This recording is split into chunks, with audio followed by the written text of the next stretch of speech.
Last week, we did the first part on how does Chassidus Chabad differ from other Chassidus. And the point that we brought out was the role of the Rebbe and the relationship between the Chassid and the Rebbe.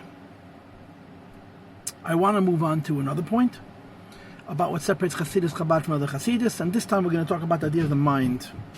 What is the role of the intellect, of the seichel, when it comes to Chassidus? In many other Chassidus, although the Chassidim were very learned when it came to Nigla and even Kabbalah, but the attitude was that the Chassidus was not about the mind. Chassidus is only about the heart, only about the emotion. The intelligence of the person was not a part of their Chassidus, because Chassidus is a spiritual thing, and practically that meant that it was a question of great emotion. In Chabad, on the other hand, the mind is a critical part of the Chassidus.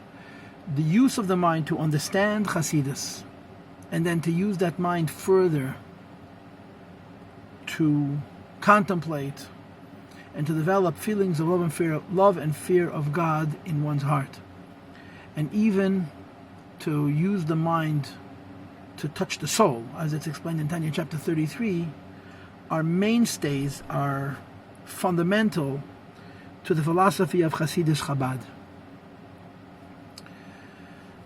Other Chassidus saw the intellectual emphasis of Chabad as an indication that there was somehow a deficiency in the Chassidus, because Chassidus to them, and the truth is Chassidus to everybody, is heart, is emotion and soul, and that's not different in Chabad than other Chassidus. But other Chassidus were so preoccupied with that concern that they felt that anything which would not directly be consistent with that was inconsistent with that. But the Alter Rebbe created Chassidus Chabad and believed that not only is the mind not a conflict to the heart, it's the key to the heart. Like it says in the Hayom Yom that the Alter Rebbe taught, or the Alter Rebbe as a person was the ultimate resurrector of the dead, consummate Mechaye Mesim. He took something as lifeless as the human mind and made it a medium for the human heart and for the human soul. And of course in Chabad, the use of the mind is tantamount for several reasons. First of all, there is a fear about which the Alter Rebbe writes in a letter to Rabbi Avram Kaliske, which is printed, of Ganva Apu Machtarta Rachamon Akaria, the Ganef, the thief, who breaks and enters, who halachically is presumed to be ready to steal, certainly, and even to kill, to murder, if he's interfered with. Praise to God. Ganva Pumachtarta, the Ganef, the thief, at the entrance to the tunnel, Rachamon Akaria calls out to God. And of course, the point is, if someone believes in God enough to pray to God, how can they then violate the will of God to steal and even to kill? And of course the answer is that there is this great concern that Emunah is makif. Faith in God and even emotional attachedness to God makes us love Him and desire Him and be involved with Him. But it's not sufficiently strong to make us do what He says. Or to say it in other words, faith is something we're born with, which is the best thing about faith. But the fact that we're born with faith is also the worst thing about faith, because it's unearned. It's not personal. It's inherent. So the Alter Rebbe believed, in order to make faith have teeth, meaning to say that if I believe in something, I'm going to do it, I have to personalize it. And that's how he saw the human mind. He saw the human mind as the medium or the vehicle to the personalization of faith. Chabad Chassidus is not a philosophy.